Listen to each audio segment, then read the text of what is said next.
I want to start off with your grades, bro. Right when I saw my grades come out for first semester, it was different. It was bad. You went from a 1.0 student basically to a 3.0 student at the end of your college career. I advise any student here at WashU, community college, matter of fact, any college. Talk to me about this, bro. Yeah. We both black students, we college students. The biggest question is always PWI or HBCU. All right, when I was about to go into my college freshman year, bro, they sent me the tuition package. They want me to pay $55,000 a year, maybe even $60,000. How you doing? What's going on? How you doing, Jason? Hey, why he trying to take? He trying to take our intro. He already a national podcaster. But what's going on, y'all? Welcome back to season 2 of the Square One Show. Coming back new and fresh ideas. You know how we try to do it, but we got someone interesting here today. Let the people know who you are and a little bit about yourself. How you doing? My name is Gabriel Peebles. I'm a fellow alumni here from STLCC. I'm in the process of being transferred to a 4-year college now. Okay. A little bit about myself. I love to work out. Downtime, if I'm not working, I like to sketch, like to draw, but also hidden talent. I love performing arts. I love theater.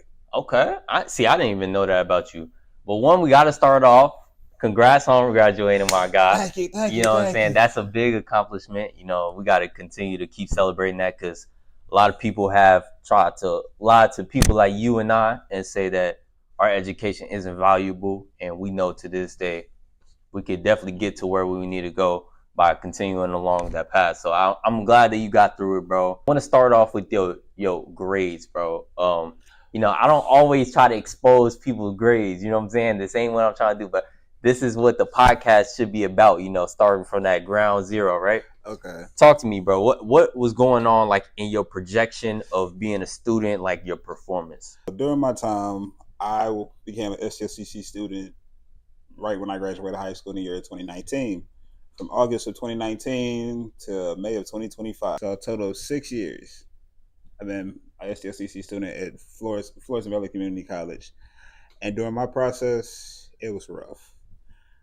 Being 17, turning 18, then going right back to school after just completing 4 years of high school, it was a big accomplishment. But right when you step foot on campus, it's a brand new world. I just wanted to have fun. Then all this speeches from parents, former teachers saying, "Oh, college is going to be rough." Yep. Being that young 18-year-old, no, they're not. I don't care what they have to say. But right when I saw my grades come out for first semester, it was different. It was bad.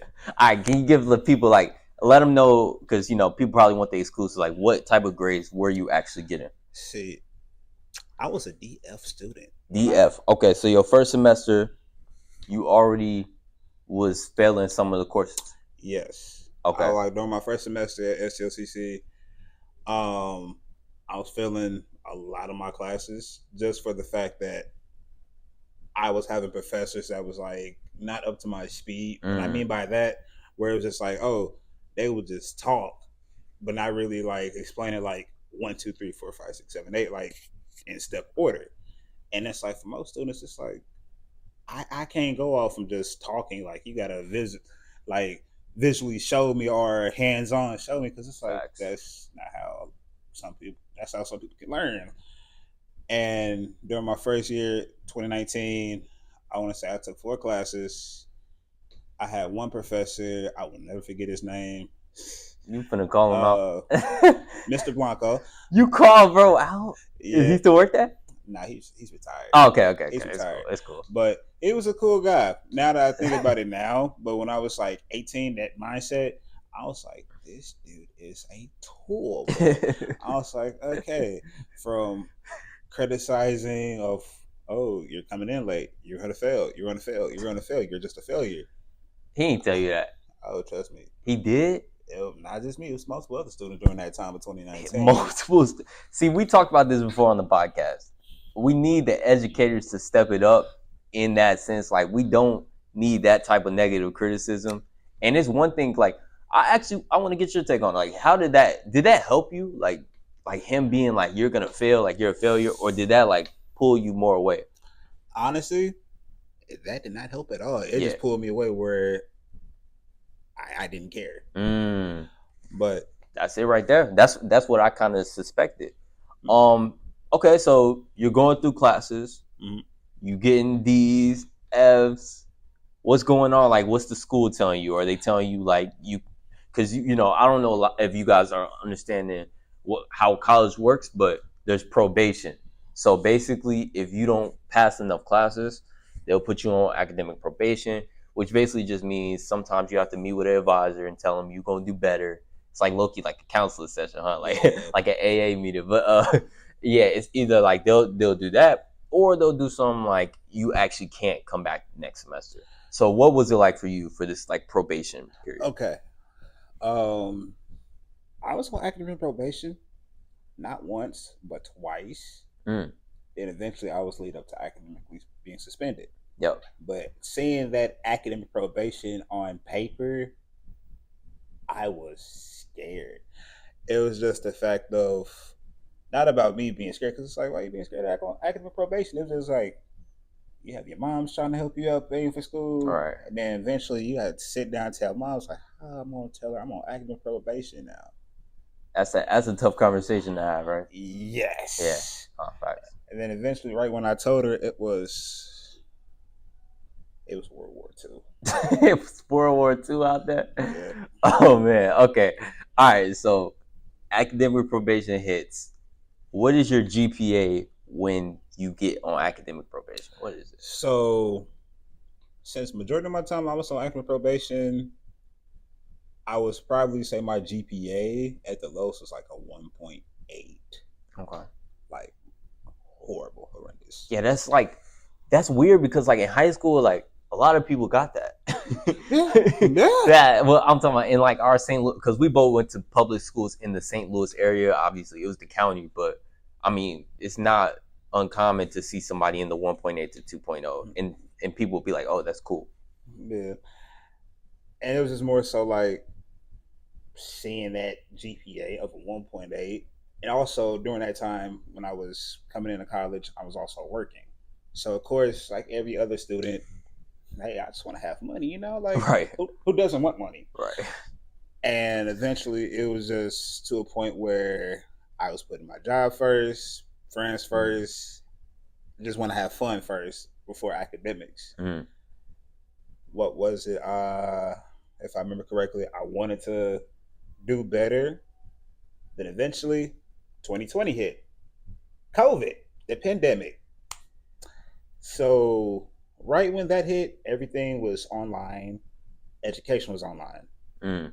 I was the student where I hated online classes because it was like some students learn better in person. Yeah. And I learned better in person. So it's kind of like waking up at this time and it's like, oh snap, I got to do visual aid, seeing my professor through a screen. It's just like, I just didn't feel nothing. I didn't feel the excitement. It just felt like kind of fake, right? Yeah. Yeah. And it was just more so like trying to keep up with this class, that class, and then just reading the directions of what's supposed to be done for a certain assignment. And it's like, I can read it, but it's like, what else you want me to do? Because in college, for my students that's in college, you guys probably know this, or students that want to think about going to college. Yeah. There's always some sort of catch with certain professors where it's like, hey, you might read this direction, but really they're looking for X, Y, and Z at the end of this paper or this type of math equation problem, whatever classes anybody decides to take. Yeah. I think what he's basically saying, like, and I definitely agree with you on this, some professors will be a little bit more ambiguous about what they want you to complete. Like, their rubric will say one thing, and then they'll take all points and they'll say, oh, well, I need you to do this as well. But this wasn't in the rubric. What do you mean you needed? You know what I'm saying? Like, that's how you are as a student. Like, what you mean you needed me to do this if you didn't tell me? Like, that's so weird. Like, imagine your manager telling you at work, like, why didn't you do this for me? But they never told you to do that. That would be stupid. Like, you would look at them like, are you okay? Like, what's going on? But like, for some reason in school, that's like accepted. All right, so you academic probation, and you were able to get off of it 2 times, right? I was back on probation, like back to back. Back to back. Okay. So you had the little meeting with the advisor, right? Mm-hmm. And then the second one was you had to take a semester off, or what did that do? What was the second one?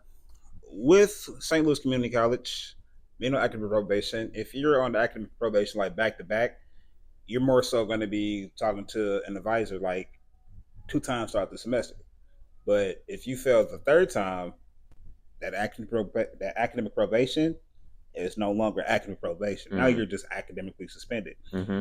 And for my students or anybody who's thinking about going to college, academically suspended basically means where you're taking the time off within a year just to say, what do you want to do? Yeah. Because it's more so to a point where myself, I was wasting my time. I was also wasting my professor's time. Really? Yeah. And during my time at St. Louis Community College, I was in classes that I was just given to without any explanation on why I needed these, and I was just taking them back to back to back. Then eventually, I found my friend Jason right here, and I found a proper resource. That was fire. That kind of segues into what we want to talk about. So you started off with the struggles, but like, where was that moment to where you were like, you know what? I think I'm starting to get the hang of this. Like, I'm starting to get better at school. So, I met you in 2022? 2020, yeah. No. We met in 2023. Okay. Yeah. So, fall 23. Okay. So, 2022-ish, 2023-ish, I met my good friend Jason. He was part of a program called Trio. Shout out Trio, man. Yes. Trio fire. But there's so many trios out there, so they know what Trio is. It's like at every school, basically. Mm-hmm. Right when I found my friend Jason right here, he was just telling me about Trio, and I was like, okay, what is it? Okay, it's cool. Then I met a few of the advisors. I was like, hey, how you doing? And then I started having those talks, and where they started going through like my transcripts, and I'll start finding out like, wait a minute, from my academic audit, from what one advisor to what the school advisors are saying, were 2 different topics.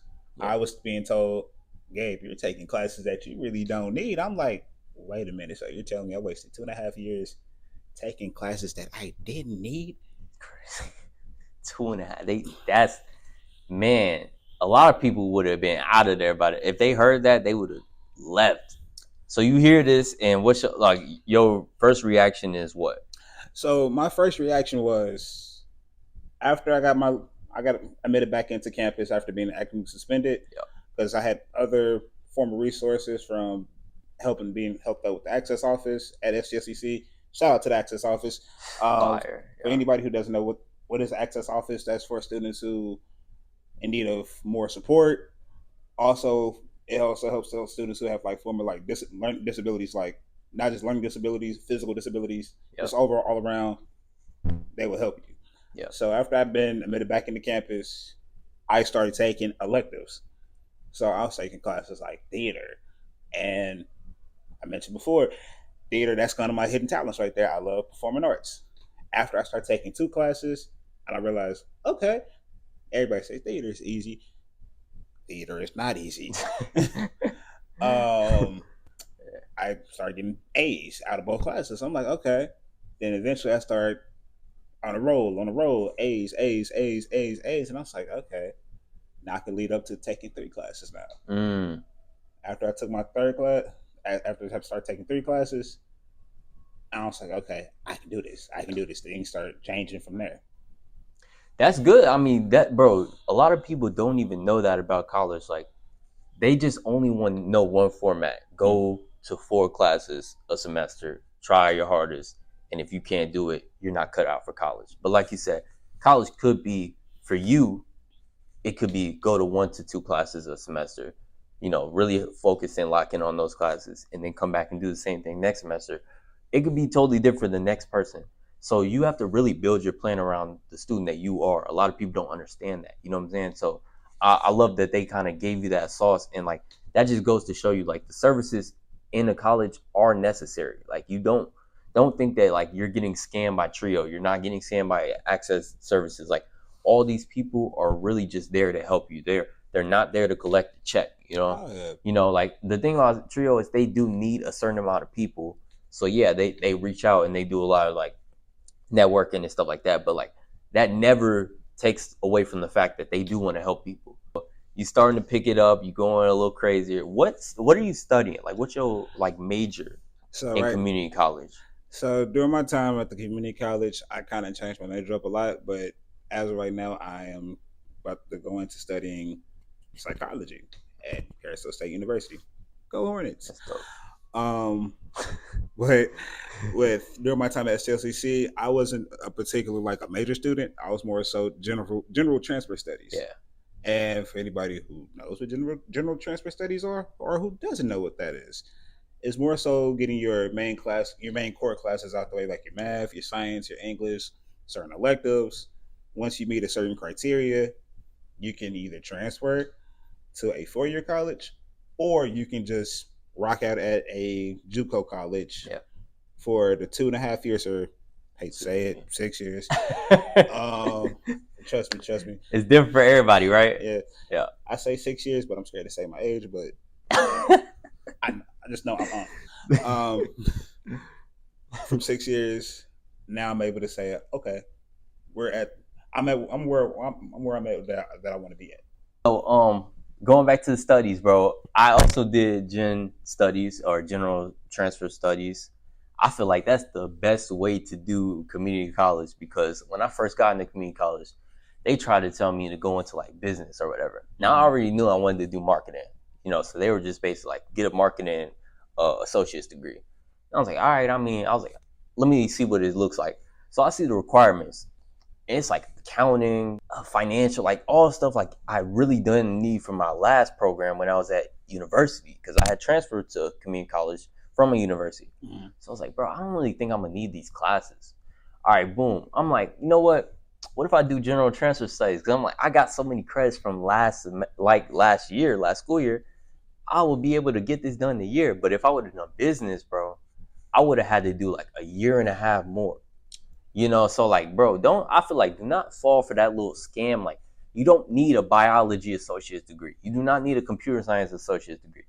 You could just get your general studies, and like you said, you could do electives. Cause like, bro, I had the most fun Spanish, a bunch of like communications, like just classes that was just like actually interesting to me, even if I wasn't gonna pursue it, you know? And like, it just allowed me to like be a little bit more free in my studies. So yeah, like I feel like that was the perfect way to go about it. What ends up going on in your last year? Like, what's your GPA by the time you graduate?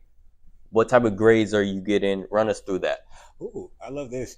Now he can brag about himself. So during this past semester, from January to May, my GPA, I was sitting at a 2.75 during that semester. Then my final GPA was This is fall semester?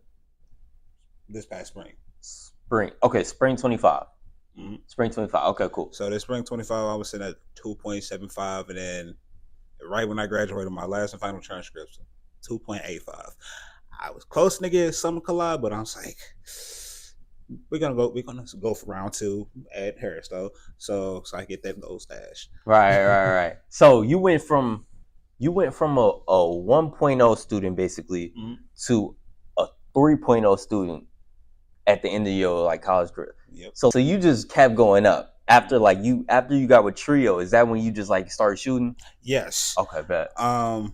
With Trio, my friend Jason, he can tell you about it. I can say a little something about it. Trio was phenomenal. Yeah. I advise any student here at WashU, community college, matter of fact, any college, if you have a Trio resource office, go there off rip. Go there like when school starts, go there right on the spot. Yeah. Because with Trio, it more so helps out with students who have a low income, learning disability, or if you're a first generation college student. So with students who need help with tutoring or any other subjects and classes that you need help with, hey, Trail be right there, and they got you right then and there. Trust me, lady, I needed tutoring myself. Um, I went through tutoring myself in math because I want to say in fall 2024, I took a math class and I did good. I did good. Let's just say I could have got a mid B, but I ended up with a low B with an 80. And I was like, you know what? I take what I can get, and we got it. That's dope. Yeah, bro. That really just shows how much a community is important, because at the end of the day, Trio is really just a community inside of your college. Yeah. You know, and a lot of people, like we know, they go to STLCC, they go to school, go to the class, go straight home. Yeah. Go straight home. They don't talk to nobody. They might have one meeting with their advisor every year, but they're not really getting a college experience. Yes. And it's like you wonder why everyone at university is doing better than the community college students grade wise, because they actually want to learn. You know, like they have a positive mindset when it comes to school, because their friends are here. They got people that care about them here. You know, a real adult that'll mentor them there. Right. And at community college, some people just really don't have that. I will say this for students that's who just graduated this year in high school. Shout out to the class 2025, college or high school. Yeah. For any high school students that's going into college, I say this to a lot of students right now. After your time leaves in high school, those four walls are going to be different. Mm-hmm. After you walk that stage, your life will change forever. Yeah. This goes for college and high school. Circling back to for high school students, if you go to a junior college or a four-year college, just know you're getting the best of both worlds. You're getting the same experience like you are with the four-year college, despite not going to the parties, the frat parties, doing that. Right. Trust me, believe me, parties are fun, but parties will always be there. Right. You're getting the same experience like everybody else. Yeah. I would recommend with STLCC, St. Louis Community College, there's a lot of resources on campus. The one thing I like to tell students, we're all grown, speak up. Facts. Speak up. Yeah. By saying one little word, you will find the right answer. Yeah.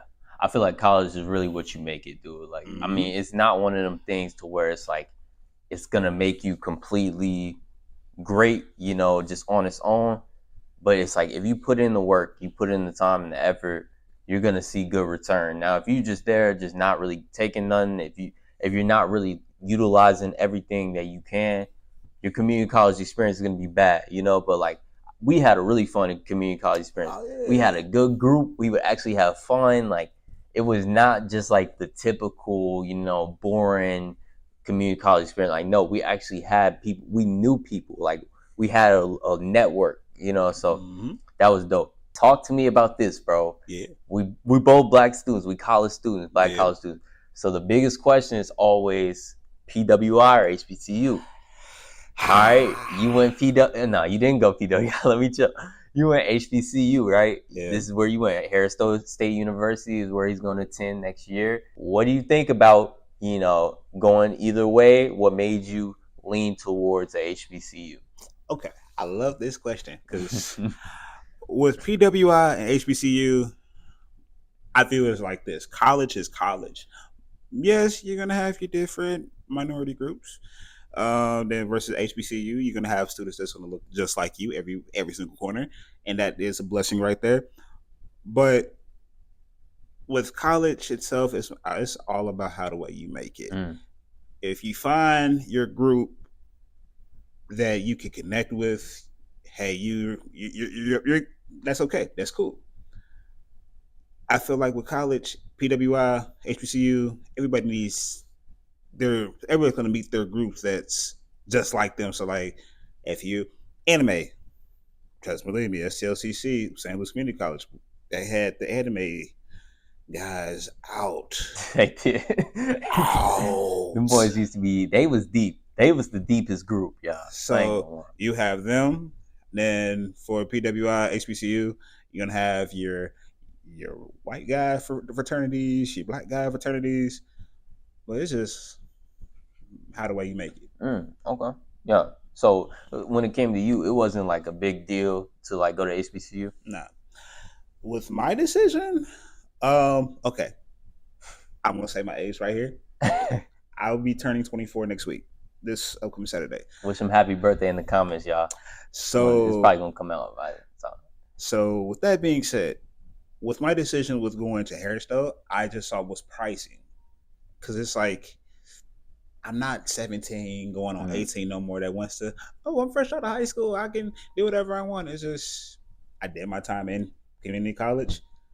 Now I just want to get in and get out so I can get my bachelor's so I can make something better of myself. I love that. So it was just kind of like this experience that a lot of students want to have. Don't get me wrong, yes, it will be fun, but I highly recommend to say stay home as much as possible so you can save money. Then eventually you can do X, Y, and Z. Because I feel like with students who go to these ambiguous colleges, these D1 schools, don't get me wrong, it's fun, but who wants to pay $50,000 a semester? Plus on top of that, housing. Right. Versus Harris-Stowe State University, I'd only be coming out $1,000. Okay. So you just gave out the financials right there. A lot of people not willing to give it out, so we appreciate you like kind of sharing those numbers, because yeah, that's real. Like I had an offer, bro. I remember when I was about to go into my college freshman year, bro. I'm like, yo, like I gotta go somewhere crazy. Like you said, gotta go to a D1 school. Ohio State University accepts me. And Ohio State is a really good school. Like to get accepted, it's like a 50% acceptance rate, but it's still really strong, and that's a big business school. So I was like, bro, like maybe I'll go here. They send me the tuition package. They want me to pay $55,000 a year, maybe even 60. You know what I'm saying? They was like trying to up the price and stuff, and I'm like, who got 60,000? Who got $50,000 for y'all? Like, where am I finding this money? You know, and the only thing, there was no scholarship involved. It was just only loan, just straight.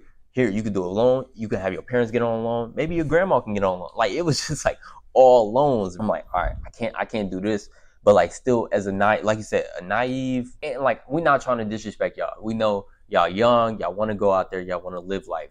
We were the same way. You know what I'm saying? But like if you are 18, if you are, you know, just about to start college, trust me, you do not have to go to that school that's going to put you in debt for 20, 30, 40 years. You can lock in at a community college for 2 years. I'm telling you, it's not going to be the end of the world, like he said. Yes. So like Gabe is 24. He about to turn 24 or whatever. He still got a whole college route ahead of him. He still got grad school. You never know where he's going to go to grad school. He can go out the country for grad school. The only reason he's able to do that is because he made sacrifices. It's about taking those sacrifices, and then in the long run, you get to do whatever you want to do. Like, feel my sacrifices. I'm an open book. I'm not afraid to say it. I more so would say I was away from home a lot. So I'm not going to hide it. I still live at home with my own parent. Not like, oh, she has to do this and that for me. It's just that was my choice. Yeah. Just to save money. Then on top of that, by the time I can say, oh, I'm making decent money after I graduated from STLCC or my bachelor's program, I can hop into a career. Because 9 times out of 10, I had previous friends where they would graduate from STLCC and just to find out, oh, they're doing a 9 to 5. Currently, right now, myself, I'm doing a 9 to 5. I work at a gym. I worked at the gym before, and I was doing like maybe 35, 40 hours a week. Then on top of that, getting up at 8, 9 o'clock in the morning. That's a grind. The next day for class, that was a struggle right there. That's gonna pay off though. That kind of segues well, because like you said, the 9 to 5, and like you doing it right now because you know that's where it's gonna, you know where it's gonna take you. But your long-term career goal, what is that? My long-term career goal is to be a therapist for the Black community. Reason for that is that I used to be the type of child, teenager, young adult, still young adult now, whereas that I used to hide my feelings a lot. Where with opposite relationship, opposite sex with a female. It's like, oh, you don't say nothing how you feel. You don't speak your mind. It's just if I try to speak my mind, I come off as the bad guy. Mm-hmm. And it's just like if I just keep everything humble to myself, everything will be okay. That right there, it was like a feel of tank of fire. Like if you guys, side note, if you are a wrestling fan, I'm a wrestling fan. Watching Kane, the Big Red Machine, yeah, that was me right there. Every single time I had a lot of my emotions, and then right when I blow up, boom, I look like Kane. Scary sight. Right. Nah, facts. Hey, but I love you that you willing to do that for your community, bro. Like we need that. Like it's a necessity nowadays because, bro, like nobody's taught us how to share our feelings and stuff like that. Like that's a lot of the stuff that we talk about with the Dream Builders. Shout out y'all. They do a lot of that. They do like therapy weekends and stuff like that. Like a lot of people aren't getting those services from where we from. Yeah. All right, bro. Yeah. To touch on, okay, so you said you want to be a therapist, correct? Yes. Okay, so kind of counseling, right? Mm-hmm. So I got a story for you, okay? I want to get your thoughts on this. So do you know who Naomi Best is? The name sounds familiar, but I got to put a picture, face to name. I got to put a picture first to name to know. Okay. I don't know if you would, she's not like an influencer or anything, so she just recently made headlines, okay? So she went to Santa Clara University. Okay. She was in a master's program for counseling. She's a counseling psychologist. Yeah. And she wants to be a therapist. She wants to get a therapy license, right? Okay. Her coursework is what got her in the news, though, because basically they were doing things that could be seen as sexually exploitative. Yeah. For instance, she had to make a sexual biography about what she's done in the past, what she would like to do in the future. Moreover, they had to do a Zoom meetings where they would talk about like their private parts. There were men involved in this class as well. Lastly, her teacher was I'm just gonna say a bit of a freak. Our teacher was presenting a video about a sex dungeon and some violence that went on in there. You sound like Diddy. Yeah, it sounds. You said Diddy? Yeah. Yeah, it sounded like Diddy. And at the end, the teacher said, "So who wants to try this?" This is how I heard her say it on Lila Rose. By the way, I was not there in the class, so I'm just saying what I've heard on the Lila Rose show. This class was called Human Sexuality, right? Okay. Let me get your thoughts on this. Like, put yourself in Naomi Best's shoes. What would you have done in this situation? And do you think this, like, I'm sure you think this is wrong, but. Okay, so with this topic right here, it's wrong in so many different ways because again, why in the world a professor will ask who wants to try this? I will have me asking different questions, but also the main key point is this: getting a good grade is good, but to lose your dignity and pride for a grade, I'm sorry, I'd rather just take a F. Yeah. Versus making myself look like an outcast on campus because somebody's seen my private part, somebody's seen her private part, his private part, or better yet, what if that was your own mother or father right there? Like, that's you're gonna be that's PTSD waiting to happen right there. I'm like, no, for real, bro. I mean, one, I want to start off. Okay, this is a required class. She has to take this class to get her therapy license. One, I want to say I really feel bad for Naomi. If you're watching this, prayers up to you. I hope you can find a better program than this, or I don't know. It seems like she still wants to go with them and like work it out. They're not responding to her at the moment. They're not allowing her because she dropped the class after the teacher said that or whatever. Okay. And they kind of were angry with her that she dropped it and wanted a refund, which is weird. We don't need any of this in education. We don't need people pushing these sort of agendas on people that they have to be sexually open or like open to talking about that type of stuff, especially that she literally said like for religious reasons I don't want to do this, So I feel like that for one, a class like this does not require somebody to do something like that. Like I don't know why they would make you make a autobiography that's so intimate, you know, and it's like something that you don't want to share. You know, you should not have to share that with anybody. I don't think there's any place for this in education, academia in general. I think we need to just move away from stuff like this. Like we don't need, like there's no reason for some of this stuff. Like I understand human sexuality for a therapist is very important. I understand that. But at the end of the day, what does that have to do with someone sharing about their private parts? You get what I'm saying? Like, come on, like let's be honest.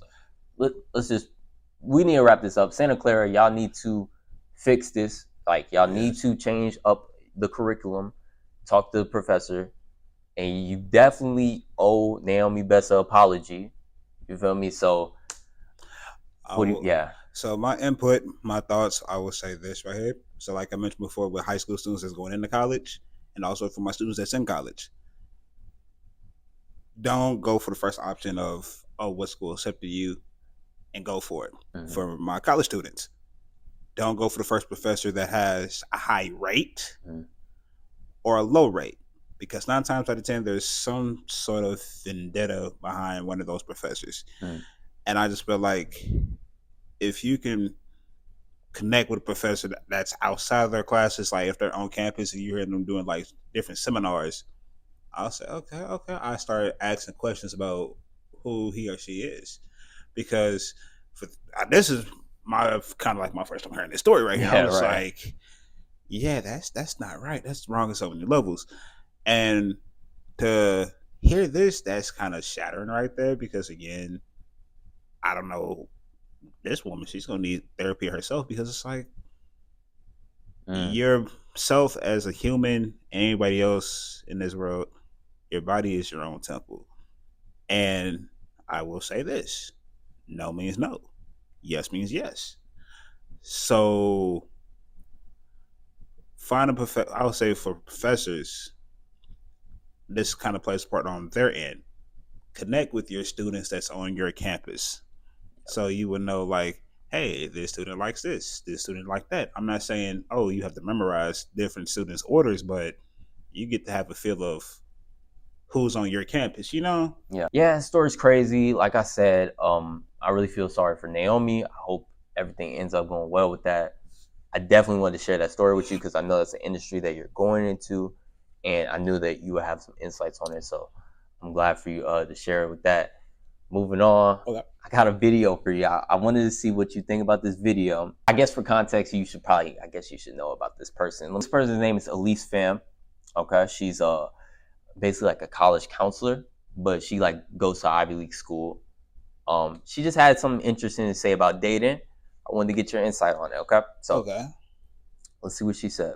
Harvard's dating scene is terrible. Everyone's always like, I want a Harvard husband. But from my personal observations, the most book smart guys are actually terrible daters. My friend, she was trying to date literally any decent man, but out of the 5 guys that caught her eye, none of them could give her eye contact whenever they were talking to her or talk about anything besides the Goldman Sachs internship that they just applied for. And I think that once you factor in how these guys spent their entire high school locking in for the SAT and AP exams, they forgot to lock in on talking to girls and learning basic social skills. I know this doesn't apply to every guy, but I heard this is the reality at every Ivy League. I don't know. Tell me if I'm wrong. All right. So obviously neither of us go to Ivy League. Shout out Elise Pham. You know, I would love to have a conversation with her about this kind of topic, college dating. That'd be a dope interview, you know, so maybe I'll get her on one day. Please come to St. Louis. Please. Yeah, or we could do it online. But what do you think about that? Because he obviously didn't make this video to be like malicious towards those types of guys that like really lock in on their studies. But what do you think about that? Like, do you think that she has like a point with it, or? So with the video, I would honestly say I disagree, because again, I will sound like a veteran right here. What I'm about to say. Dating comes a dime a dozen. Women will always be here. If one relationship doesn't work out, there's always going to be a next. Also, on top of that, what's way more important? Your career first, of completing your SATs, ACTs, college, and figure out who you want to be for the next.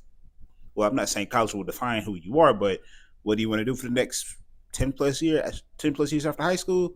Or, hate the downfall of a lot of guys, spend 200-300 some dollars on a female that's going to last about maybe 9 months.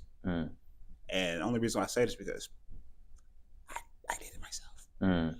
It's like about priorities. Like, I definitely get where she's coming from, but I think she's like missing the core essential point that like it's about, well, you're locking in with your studies and all that, but at the end of the day, when it comes to like guys that are like dating a lot more, they might know how to date better, but that doesn't mean they're going to be good in a relationship. So yes, it's like sense. I get what she's saying. Like, she's like, these guys have no substance, but you're probably just not getting through that outer layer because you're only going through like maybe like 1 date or 2 dates. You're not going to be able to like really understand a person until you really get to like know them intimately. So like, yeah, they might not be the best first date.